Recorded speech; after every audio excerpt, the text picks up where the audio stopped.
আজ থেকে প্রায় ৫,০০০ বছর আগে এই একই পৃথিবীতে এমন একটি সভ্যতা ছিল যা আজকের আধুনিক শহরগুলোকেও টক্কর দিতে পারত। এমন এক সভ্যতা যারা তাদের সময়ের চেয়ে অনেক এগিয়ে গিয়ে এমন শহর গড়ে তুলেছিল যার পরিকল্পনা ও প্রকৌশল আজকের বড় বড় স্থপতিদেরও ভাবিয়ে তোলে। সিন্ধু ও সরস্বতী নদীর তীরে এই জমকালো শহরগুলো গড়ে উঠেছিল। সোজা রাস্তা, ২-৩ তলা বাড়ি এবং এমন এক অসাধারণ ড্রেনেজ ব্যবস্থা যা তৈরি করতে আমরা আজও সংগ্রাম করি। এখানে নোংরা পানি বের করে দেওয়ার জন্য ঢাকা নালার এক বিশাল নেটওয়ার্ক ছিল, যা আজও অনেক আধুনিক শহরের কাছে স্বপ্নের মতো। এই মানুষগুলো কারা ছিল? তারা কিভাবে বাস করত?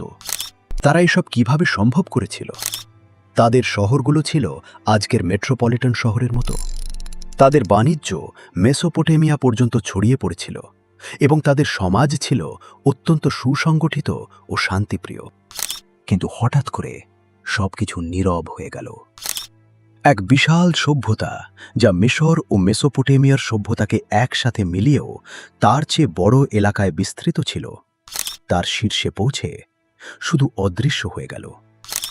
না কোনো বড় যুদ্ধের চিহ্ন, না রাজা মহারাজাদের জমকালো প্রাসাদ বা সমাধি, আর না কোনো বই যা তাদের গল্প বলে।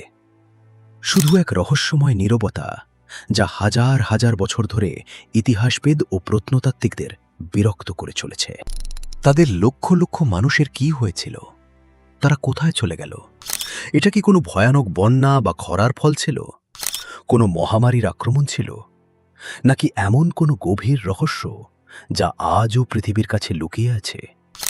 আজ আমরা ইতিহাসের সেই ধুলোমাখা পাতাগুলো উল্টে দেখব এবং আপনাদের নিয়ে যাব সময়ের পেছনে এক অসাধারণ যাত্রায়, যেখানে আমরা উন্মোচন করব হরপ্পা সভ্যতার পুরো গল্প, তাদের জমকালো উত্থান থেকে শুরু করে তাদের রহস্যময় ও আকস্মিক পতন পর্যন্ত। যদি আপনি রহস্যের ভক্ত হন এবং ভারতের গৌরবময় অতীতের এই সবচেয়ে বড় ধাঁধা সমাধান করতে চান, তাহলে আমাদের সাথে থাকুন, কারণ সত্যি আপনার হুঁশ উড়িয়ে দেবে। এগিয়ে যাওয়ার আগে আপনার কাছে একটি ছোট আবেদন। ভিডিওটি শেষ পর্যন্ত অবশ্যই দেখুন, কারণ আজ আমরা আমাদের ইতিহাসের এক অনন্য যাত্রায় বের হতে যাচ্ছি। এমন ভিডিও তৈরি করতে আমাদের ঘন্টার পর ঘন্টা গবেষণা করতে হয়। ভালো লাগলে লাইক করুন এবং চ্যানেলটি সাবস্ক্রাইব করে নিন। এই গল্প শুরু হয় আজ থেকে প্রায় ২০০ বছর আগে, ঊনবিংশ শতাব্দীর ব্রিটিশ ভারতে। সেই সময় ব্রিটিশ কর্মকর্তা ও অনুসন্ধানকারীরা ভারতের প্রতিটি কোণে খোঁজ চালাচ্ছিলেন। ১৮২৬ সালের কাছাকাছি এক ব্রিটিশ অনুসন্ধানকারী চার্লস ম্যাসন পাঞ্জাবের শাহিওয়াল জেলার কাছে দিয়ে যাচ্ছিলেন। তার চোখে পড়ল এক জনশূন্য জায়গায় উঁচু টিলার উপর অদ্ভুত ধরনের পোড়া ইট ছড়িয়ে আছে। গ্রামবাসীরা সেই ইটগুলোকে ঈশ্বরের দান মনে করে নিজেদের ঘর তৈরিতে ব্যবহার করছিল। ম্যাসন তার বইয়ে এর উল্লেখ করলেও কেউ তেমন গুরুত্ব দেয়নি। অনেক দশক কেটে গেল। ১৮৫৬ সালে ব্রিটিশ ইঞ্জিনিয়ার জন ও উইলিয়াম ব্রিটন করাচি থেকে লাহোর পর্যন্ত রেল লাইন বসাচ্ছিলেন। ট্র্যাকের জন্য তাদের পাথরের দরকার পড়ল। তখন কেউ তাদের কাছে কাছের গ্রাম হরপার ধ্বংসাবশেষের কথা বলল। সেখানে হাজার হাজার উন্নত মানের পোড়া ইট ছিল। ব্রিটেন ভাইদের কাছে এটা যেন খনি ছিল। তারা না ভেবে চিনতে সেই প্রাচীন ইটগুলো উপরে রেল লাইনের নিচে বিছিয়ে দিতে শুরু করল। তারা সম্পূর্ণ অজান্তে ছিল যে তারা পৃথিবীর সবচেয়ে প্রাচীন ও সবচেয়ে উন্নত সভ্যতাগুলোর একটির প্রমাণ চিরতরে মুছে ফেলছিল। এই ঘটনার পর ভারতীয় প্রত্নতাত্ত্বিক জরিপের প্রথম ডিরেক্টর জেনারেল আলেকজান্ডার কানিংহাম ১৮৫০ ও ১৮৭০-এর দশকে বেশ কয়েকবার সেখানে গিয়েছিলেন। তিনি সেখান থেকে কিছু অদ্ভুত মোহর পেয়েছিলেন, যাতে অজানা লিপিতে কিছু লেখা ছিল এবং একটি ষাঁড়ের ছবি আঁকা ছিল। কানিংহাম এগুলোর গুরুত্ব বুঝতে পেরেছিলেন, কিন্তু এর বিশালত্ব ও প্রাচীনত্বের সঠিক অনুমান করতে পারেননি। আসল ঝড় এলো বিংশ শতাব্দীতে। ১৯২১ সালে ভারতীয় প্রত্নতাত্ত্বিক দয়ারাম সাহনী ভারতীয় প্রত্নতাত্ত্বিক জরিপের ডিরেক্টর জেনারেল স্যার জন মার্শালের নেতৃত্বে হরপ্পায় একটি সুসংগঠিত খনন শুরু করলেন। যতই মাটির স্তর সরছিল, একটি পুরো শহরের নকশা উঠে আসছিল। সুনিয়োজিত রাস্তা, ঘরের সারি, নালা, এটা কোনো সাধারণ গ্রাম ছিল না। কিন্তু গল্প এখানে শেষ হয়নি। পরের বছর ১৯২২ সালে হরপ্পা থেকে প্রায় ৫৯০ কিলোমিটার দূরে সিন্ধু প্রদেশের লারকানা জেলায় আরেক প্রত্নতাত্ত্বিক রাখাল দাস ব্যানার্জি একটি বৌদ্ধ স্তূপের খোঁজ করছিলেন। খননের সময় স্তূপের নিচে হরপ্পায় পাওয়া মোহর ও ইটের মতো জিনিস পেলেন। তিনি তৎক্ষণাৎ জন মার্শালকে খবর দিলেন। যখন মার্শাল ২ জায়গার জিনিস মিলিয়ে দেখলেন, তার হুঁশ উড়ে গেল। তিনি ঘোষণা করলেন, এটা কোনো আলাদা শহর নয়, এটা একই মহান ও প্রাচীন সভ্যতার অংশ। দ্বিতীয় শহরটির নাম ছিল মোহেনজোদো, যার সিন্ধি ভাষায় অর্থ মৃতদের টিলা। এই নাম হয়েছিল কারণ সেখানে এক টিলায় প্রচুর মানুষের কঙ্কাল পাওয়া গিয়েছিল। এই আবিষ্কার ভারতীয় ইতিহাসকে হাজার হাজার বছর পিছিয়ে দিল। পৃথিবী জানতে পারল যে যখন মিশর ও মেসোপটেমিয়ায় মহান সভ্যতা বিকশিত হচ্ছিল, ঠিক সেই সময় ভারতেও একটি ব্রোঞ্জ যুগের নগর সভ্যতা তার শীর্ষে ছিল। এরপর তো আবিষ্কারের ঝড় বয়ে গেল। একের পর এক শহর পাওয়া যেতে লাগল। গুজরাটে লোথল ও ধোলাবিরা, রাজস্থানে কালীবাঙ্গা, হরিয়ানায় রাখিগড়ি এবং পাকিস্তানে চাহুন্দদোরো। আজ পর্যন্ত এই সভ্যতার ১৫০০-এরও বেশি স্থান আবিষ্কৃত হয়েছে, যার মধ্যে ৯০০-এর বেশি ভারতে। কিন্তু প্রশ্ন ছিল, এই মানুষগুলো কারা? এই সভ্যতা এলো কোথা থেকে? এটা কি হঠাৎ করে জন্ম নিয়েছিল? হরপ্পা সভ্যতা শূন্য থেকে জন্মায়নি। এর শিকড় হাজার হাজার বছরের পুরনো, যা আমাদের নব্যপ্রস্তর যুগ পর্যন্ত নিয়ে যায়। গল্প শুরু হয় আজকের পাকিস্তানের বেলুচিস্তানে অবস্থিত মেহেরগড় নামক জায়গা থেকে।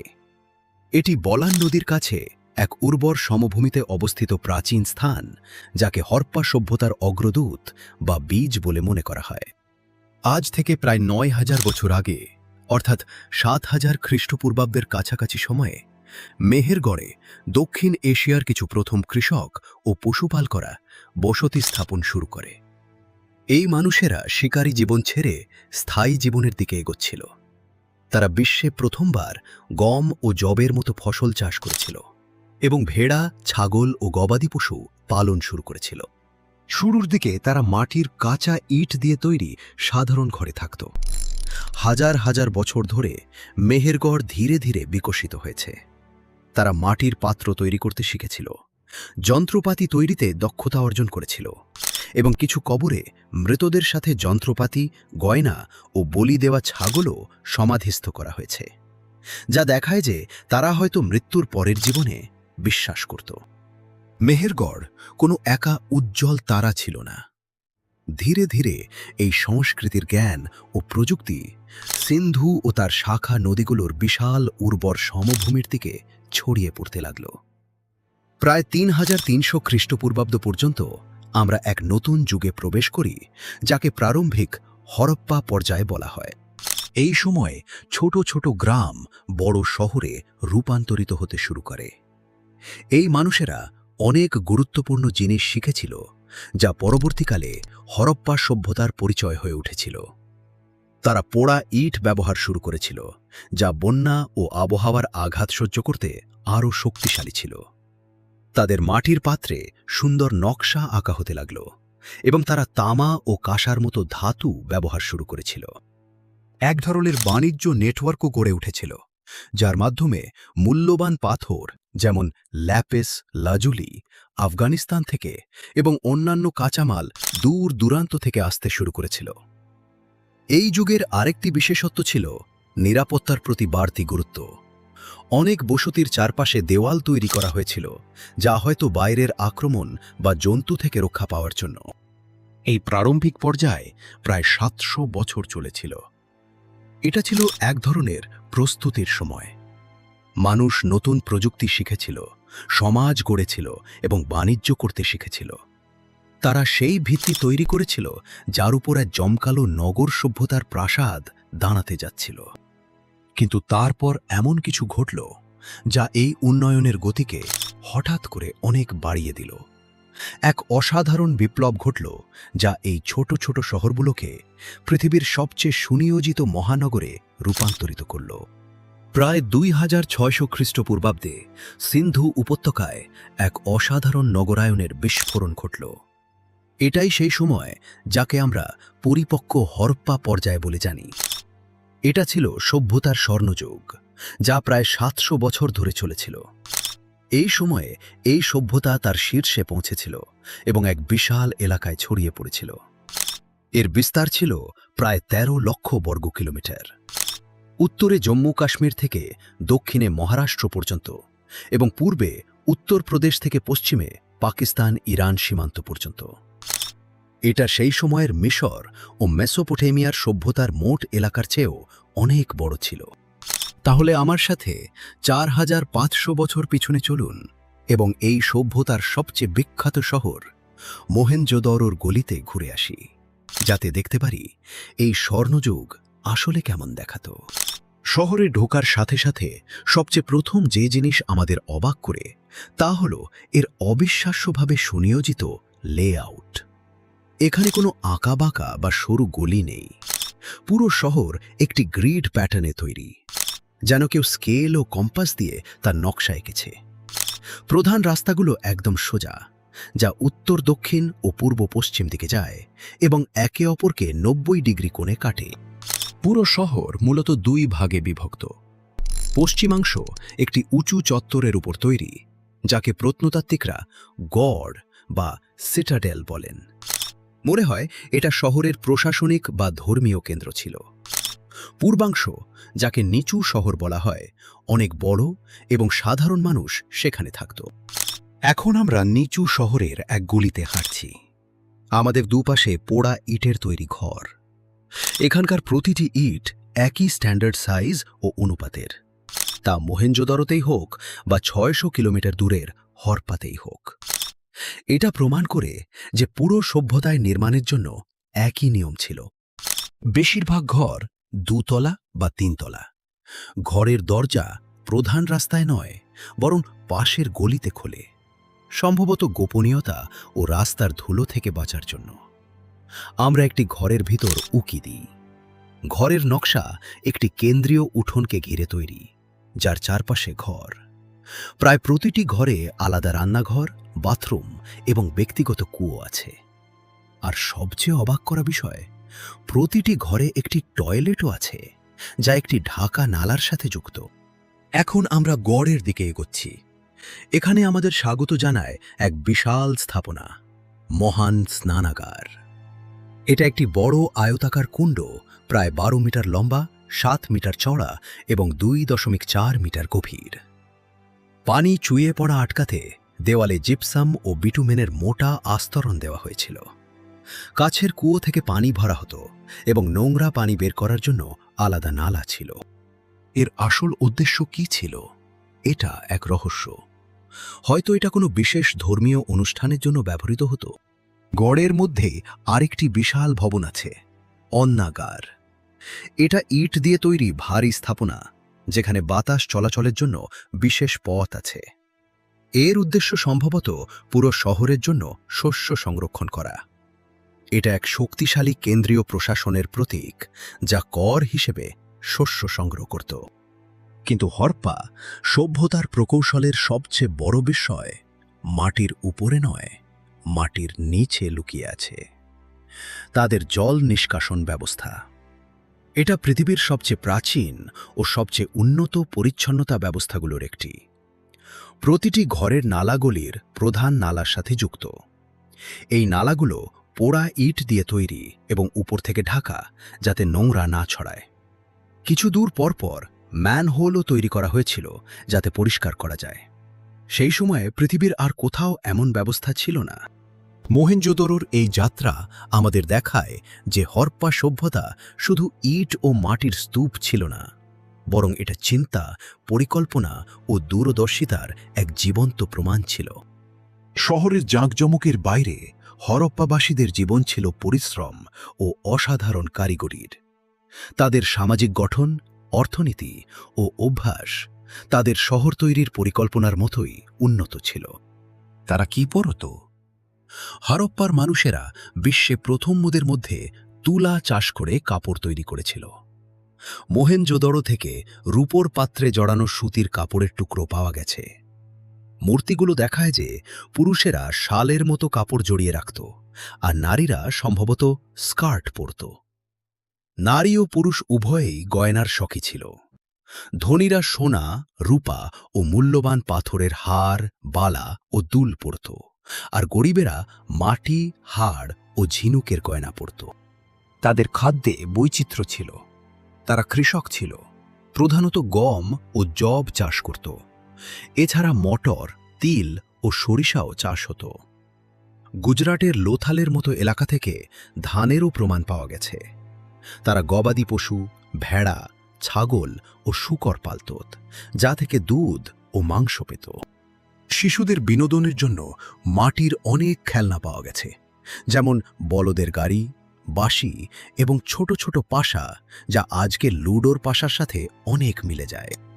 হরপ্পার অর্থনীতি কৃষির উপর ভিত্তি করেছিল, কিন্তু তাদের সম্পদের আসল রহস্য ছিল তাদের বিশাল বাণিজ্য নেটওয়ার্ক। তারা শুধু নিজ দেশে নয়, আন্তর্জাতিকভাবেও বাণিজ্য করত। হরপ্পাবাসীদের বাণিজ্যিক সম্পর্ক ছিল মেসোপটেমিয়া, আজকের ইরাক, ওমান ও বাহরাইনের মতো দূরের সভ্যতার সাথে। এর সবচেয়ে বড় কেন্দ্র ছিল গুজরাটের লোথাল, যা এক অসাধারণ বন্দর শহর ছিল। এখানে প্রত্নতাত্ত্বিকরা এক বিশাল ডকইয়ার্ড পেয়েছেন, যা পৃথিবীর সবচেয়ে প্রাচীন পরিচিত ডকইয়ার্ডগুলোর একটি। মেসোপটেমিয়ার গ্রন্থে মেলুহা নামে এক জায়গার উল্লেখ আছে, যেখান থেকে তারা মূল্যবান পাথর, তামা, সোনা ও কাঠের মতো জিনিস আমদানি করত। অধিকাংশ ইতিহাসবিদের মতে মেলুহা হল সিন্ধু উপত্যকার সভ্যতারই নাম। হরপ্পাবাসীরা অসাধারণ কারিগর ছিল। তারা চাকায় সুন্দর মাটির পাত্র তৈরি করত, যা প্রায়শই লাল রঙের হতো এবং কালো রঙে গাছপালা ও জন্তুর ছবি আঁকা থাকত। তারা তামা ও কাঁসার দক্ষ কারিগর ছিল। মোহেনজোদড়ো থেকে পাওয়া কাঁসার নাচের মেয়ে মূর্তি এর সবচেয়ে সুন্দর উদাহরণ। হরপ্পা সভ্যতার সবচেয়ে বিশেষ শিল্পকর্ম হল তাদের মোহর। এগুলো বেশিরভাগ স্টিটাইট নামক নরম পাথর দিয়ে তৈরি। এতে এক শিংওয়ালা ষাঁড়, হাতি, বাঘের অসাধারণ ছবি এবং এক রহস্যময় লিপিতে কিছু লেখা থাকত। এই জীবনযাত্রা এক শান্তিপূর্ণ, সমৃদ্ধ ও অত্যন্ত সুসংগঠিত সমাজের ছবি তুলে ধরে। কিন্তু তাদের জীবনের একটি দিক আজও সবচেয়ে বড় রহস্যে ডুবে আছে: তাদের বিশ্বাস, তাদের ভাষা ও তাদের শাসন ব্যবস্থা। হরপ্পা সভ্যতার সবচেয়ে বড় ধাঁধা হল তাদের লিপি। তারা লেখার কলা বিকশিত করেছিল। এই লিপিতে প্রায় 400 থেকে 500 অনন্য চিহ্ন আছে। কিন্তু এই চিহ্নগুলোর অর্থ কি? তারা কোনো ভাষায় কথা বলতো? এই প্রশ্নের উত্তর আজও কেউ দিতে পারেনি। তাদের ধার্মিক বিশ্বাস বোঝাও তেমনই কঠিন। হরপ্পার কোনো শহরেই মন্দিরের মতো পাকা ইমারত পাওয়া যায়নি। তবু কিছু সূত্র আছে। মাটির নারী মূর্তি থেকে অনুমান করা হয় যে তারা হয়তো উর্বরতার দেবীকে পূজা করত। পশুপতি মোহরে যোগাসনে বসা ব্যক্তিকে অনেকে শিবের সাথে তুলনা করেন। তাহলে সেখানে রাজা কে ছিল? এটা হরপ্পা সভ্যতার সবচেয়ে বড় প্রশ্ন।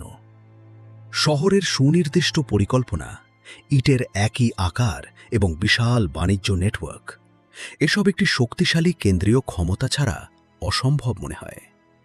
কিন্তু আমরা রাজাদের কোনো প্রমাণ পাই না। প্রায় 700 বছরের জমকালো সমৃদ্ধির পর সংকটের মেঘ জমতে শুরু করল। প্রায় 1900 খ্রিস্টপূর্বাব্দের কাছাকাছি সময়ে হরপ্পার মহান শহরগুলোতে পতনের লক্ষণ দেখা দিতে শুরু করে। এটা একদিনে ঘটেনি, বরং একটি ধীর ও যন্ত্রণাদায়ক প্রক্রিয়া যা কয়েক প্রজন্ম ধরে চলেছিল। আজ হরপ্পা সভ্যতার পতনের সবচেয়ে শক্তিশালী কারণ হিসেবে জলবায়ু পরিবর্তন ও পরিবেশগত ভারসাম্যহীনতাকে মানা হয়। সিন্ধু ও সরস্বতী নদী তাদের জীবনরেখা ছিল, কিন্তু প্রায় 2000 খ্রিস্টপূর্বাব্দের কাছাকাছি এই অঞ্চলের আবহাওয়া বদলাতে শুরু করে। মৌসুমি বায়ুর ধরন বদলে গেল, বৃষ্টিতে ব্যাপক কমতি দেখা দিল, ক্ষেত শুকিয়ে গেল, নদীগুলো রাস্তা বদলে ফেলল বা শুকিয়ে গেল। এই প্রাকৃতিক দুর্যোগের মিলিত প্রভাব ছিল অত্যন্ত ধ্বংসাত্মক। চাষাবাদ নষ্ট হয়ে গেল, খাদ্যের অভাব দেখা দিল, বাণিজ্যের পথ বন্ধ হয়ে গেল, অর্থনীতি ভেঙে পড়ল। এভাবেই এক মহান সভ্যতার সমাপ্তি ঘটল। তরোয়াল বা আগুন দিয়ে নয়, বরং প্রকৃতির বদলে যাওয়া স্বভাবের কারণে। হরপ্পার গল্প শুধু অতীতের এক অধ্যায় নয়, বরং ভবিষ্যতের জন্য এক শক্তিশালী সতর্কবার্তাও। এটা আমাদের মনে করিয়ে দেয় যে কোনো সভ্যতা যতই উন্নত হোক না কেন, প্রকৃতির সামনে কত নাজুক। দোস্ত, যদি ভারতের এই রহস্যময় ও গৌরবময় অতীতের যাত্রা আপনার ভালো লেগে থাকে, তাহলে ভিডিওটি লাইক করতে ভুলবেন না এবং আপনার বন্ধু ও পরিবারের সাথে শেয়ার করুন। আপনার মতে হরপ্পা সভ্যতার সবচেয়ে বড় রহস্য কি? তাদের অপঠিত লিপি, তাদের হারিয়ে যাওয়া রাজা, নাকি তাদের পতনের কারণ? নিচের কমেন্ট সেকশনে অবশ্যই জানান। আর যদি ভবিষ্যতেও এমন ঐতিহাসিক রহস্য ও অবিশ্বাস্য গল্প জানতে চান, তাহলে আমাদের চ্যানেল সাবস্ক্রাইব করুন এবং বেল আইকন টিপুন। আমাদের পরবর্তী রোমাঞ্চকর যাত্রায় আবার দেখা হবে। ধন্যবাদ।